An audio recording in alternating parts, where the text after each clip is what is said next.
Di dalam penjara yang dikenal sebagai neraka Osaka, Jepang, Nick, seorang tahanan asal Amerika Serikat, melakukan tugas rutinnya membersihkan lorong-lorong gelap yang penuh dengan bau busuk. Pada suatu hari, kebetulan dia menyaksikan adegan yang mengerikan. Seseorang pria bertato tampaknya sudah dianiaya dengan kejam oleh sekelompok narapidana lainnya. Tubuhnya terbaring lemah di pojokan dengan ruangan yang suram. Setelah para penyerang pergi, Nick menghampiri pria itu dengan upaya menyelamatkannya dari kematian yang pasti.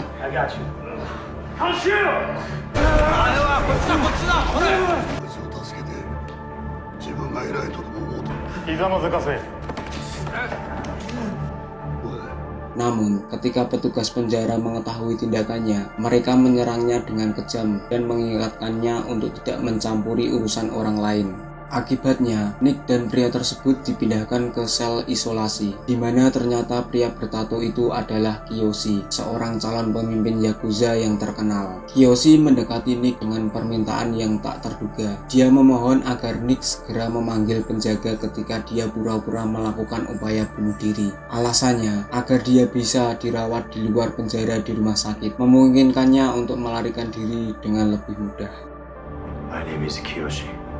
When someone tries to commit suicide in prison, they take you to the hospital. I need your help.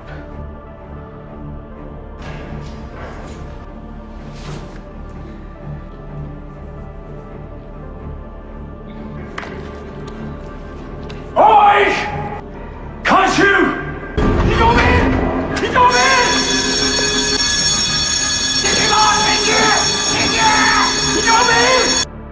Rencana itu berhasil, dan Kiyoshi tidak pernah kembali lagi.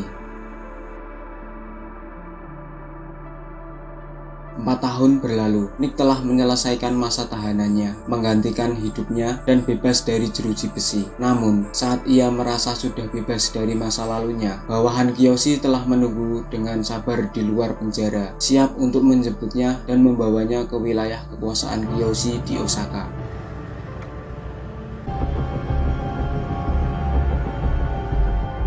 Di kediaman keluarga Yakuza Shiromatsu, Nick disambut dengan hangat oleh Kiyoshi dan keluarganya yang telah membantunya selama masa tahanan. Mereka mengungkapkan terima kasih mereka kepada Nick dengan memberikan sejumlah uang dan tempat tinggal yang layak. Selain itu, mereka menawarkan Nick kerjaan sebagai seorang anggota geng untuk mengurus urusan bernegosiasi dengan pengusaha barat. Meskipun Nick tidak mahir berbahasa Jepang, dan ini merupakan pengalaman pertamanya sebagai seorang gangster, dia menghadapinya dengan penuh keyakinan. Meski negosiasi tidak berjalan lancar, Nick menunjukkan ketegasannya dengan cara yang tegas, mengancam dengan kebrutalan jika perlu. Frankly, I don't give a shit about their rules or their tradition. Look, I'm sure you got respect for these people. We won. Get the fuck out of my office.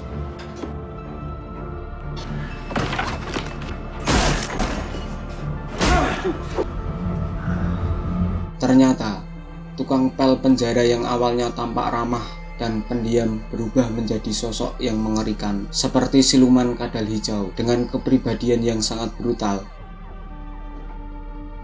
Di malam hari, mereka menunjukkan minat yang tak terduga pada pekerjaan Nick dan hubungan mereka semakin erat. Namun, tiba-tiba keluarga Yakuza lainnya, keluarga Saiju, muncul dengan ancaman yang mengguncang, menyatakan bahwa wilayah ini sekarang berada di bawah kekuasaan mereka. Dalam percakapan yang tegang itu, pemimpin mereka mengejek bos mereka dengan sangat kasar, bahkan menyinggung penampilan Nick secara langsung yang membuatnya naik pitam dan menyerang pemimpin mereka. Meskipun demikian, dengan tetap menjaga kehormatan satu sama lain, mereka semua menghindari konflik yang lebih besar untuk saat ini. Keesokan harinya, dengan pakaian barunya, Nick mendapatkan tugas baru. Dia hanya perlu mengamati bagaimana Yakuza menjalankan bisnis mereka. Bersama Kiyoshi, mereka berdua pergi ke area penjudian untuk menemui bos mereka. Kiyoshi kemudian menanyakan dengan tajam dari mana bos tersebut mendapatkan izin untuk menjalankan bisnisnya.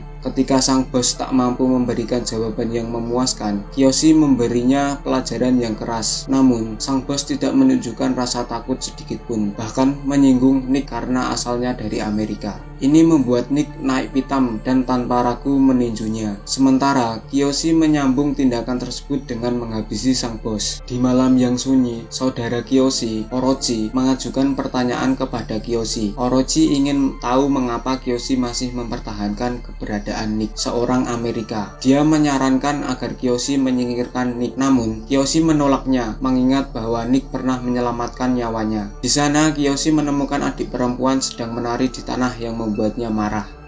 Dia mengambil adiknya dan meminta untuk membawanya pulang. Namun, ternyata adiknya menyukai Nick dan menggodanya untuk tetap tinggal dan mereka bercinta.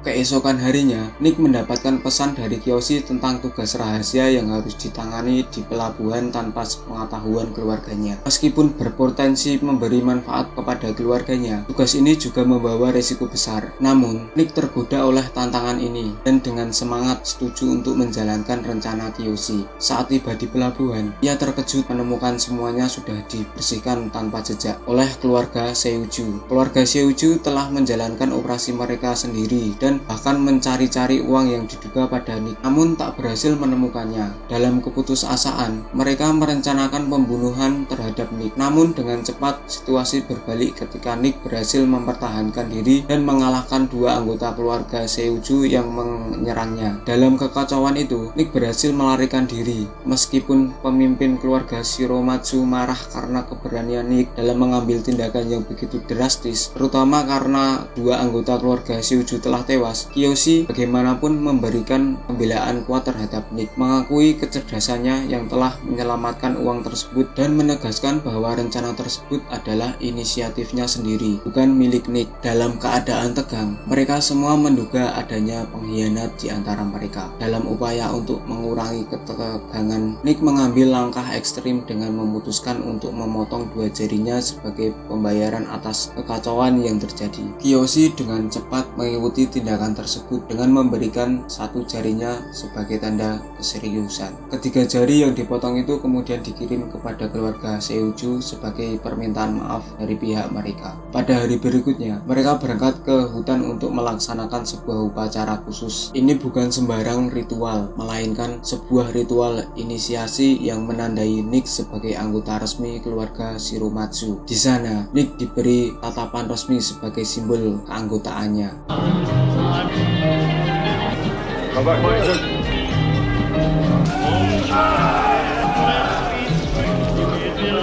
Malam itu, mereka menyelenggarakan pesta penjambutan yang meriah. Tetapi pada saat yang bersamaan, mereka ingin memiliki percakapan serius dengan Nick. Mereka mengetahui segala hal tentang hubungan Nick dengan adiknya Kiyoshi dan dengan tegas meminta Nick untuk menghentikan gangguannya terhadap adik tersebut. Ketika seorang anggota Yakuza jatuh cinta pada seseorang, hal itu bisa membawa bahaya bagi keduanya. Namun, Nick menolak untuk membiarkan hal itu mengintimidasi mereka berdua. Yakin bahwa mereka bisa menghadapi situasi itu bersama. Pagi berikutnya, Nick mengunjungi rumah adik Kiyoshi hanya untuk menemukan bahwa seseorang telah melakukan kekerasan padanya. Ternyata pelaku itu adalah Orochi yang juga mencintai adik Kiyoshi, tetapi ditolak olehnya.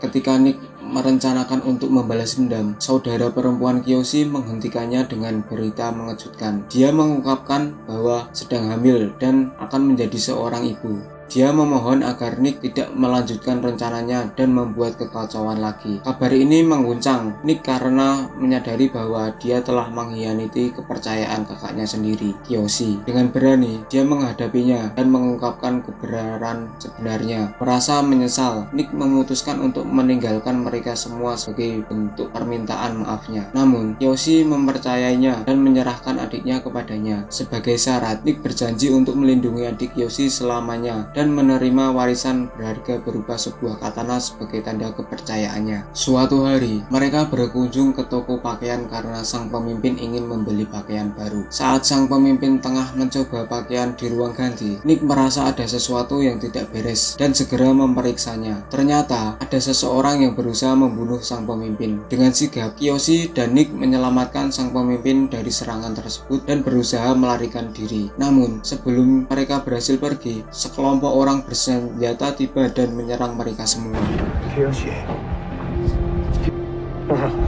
Setelah Nick menyelamatkan sang pemimpin dari serangan, Kiyoshi tertembak di lehernya dan mengalami pendarahan hebat yang akhirnya membuatnya meninggal tanpa sepatah kata pun. Keluarga Shiromatsu kemudian berkumpul dalam rapat dadakan, di mana sebagian dari mereka menuduh Orochi sebagai pengkhianat yang menjual mereka kepada keluarga Seiuju. Meskipun demikian, sang pemimpin tidak langsung percaya pada tuduhan tersebut. Dia menginginkan agar fokus tetap pada perang melawan keluarga Seiuju. Namun, kecemasan datang ketika adik Kiyoshi tiba memohon untuk bertemu dengan Nick. Dalam pelukan Nick, dia menangis karena kehilangan kakaknya dan memperingatkannya untuk lebih hati-hati. Dengan kepemimpinan Nick, keluarga Shiromatsu mulai bergerak secara diam-diam. Mereka memulai serangan balas terhadap keluarga Seiuju, menargetkan anggota mereka satu persatu. Mereka juga menyusun rencana jebakan yang mematikan untuk lawan-lawan mereka. Strategi ini terbukti efektif dan mereka berhasil mengeliminasi beberapa anggota keluarga Seiuju. Suatu hari, sang pemimpin menerima pesan dari pimpinan keluarga Seiuju yang meminta pertemuan di pelabuhan. Sang pemimpin Shiromatsu setuju untuk menghadapinya. Keesokan harinya, di pelabuhan, mereka berkumpul untuk berbicara dengan keluarga Seiuju.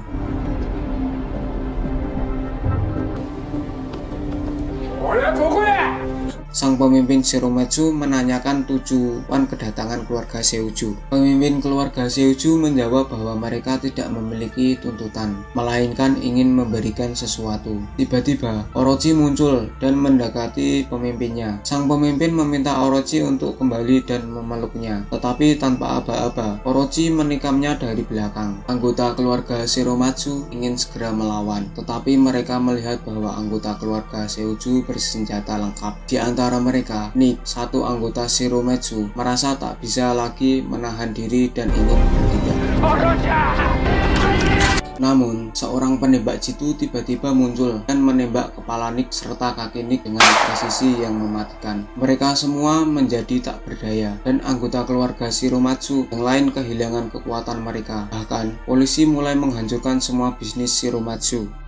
Meskipun demikian, Nick tidak bisa berhenti sampai di situ. Dengan tekad yang bulat, dia menyelinap diam-diam ke tempat keluarga Seiuju. Dengan keberanian yang luar biasa, dia memasuki ruangan yang dipenuhi dengan anggota dan pimpinan keluarga Seiuju, termasuk Orochi. Dia dengan tegas menyatakan keinginannya untuk bertarung satu lawan satu dengan Orochi, menunjukkan betapa pengecutnya Orochi. Namun, Orochi menolaknya dengan mengatakan bahwa dia bukanlah bagian dari dunia Yakuza. Ketika Orochi mengusirnya, Nick menebas lehernya dengan katana. Semua orang di sana ingin menembak Nick, tetapi sang pemimpin menghentikan mereka semua. Sekarang mereka menyaksikan bagaimana Orochi mati. Sang pemimpin tampaknya menerima kematian Orochi dan memintanya untuk pergi. Semua orang di ruangan membiarkannya pergi tanpa sepatah kata pun. Di akhir film, Nick kembali ke rumah saudara perempuan Kiyoshi di mana dia disambut oleh anggota lainnya.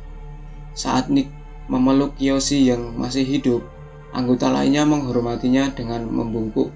Sekarang Nick telah menjadi pemimpin keluarga Yakuza Shiromatsu. Pesan moral yang bisa diambil dari film ini adalah bahwa pengkhianat dalam keluarga harus dihadapi dengan tindakan yang tepat, dan kesetiaan akan selalu dihargai dengan pengakuan yang pantas. Dan film ini pun selesai. Bagaimana pendapat kalian tentang film ini? Beritahu kami pendapat kalian di kolom komentar di bawah ini. Jika kalian menikmati film ini, jangan ragu untuk memberikan like dan membagikan ke teman-teman kalian. Terima kasih atas dukungannya dan sampai jumpa di video berikutnya.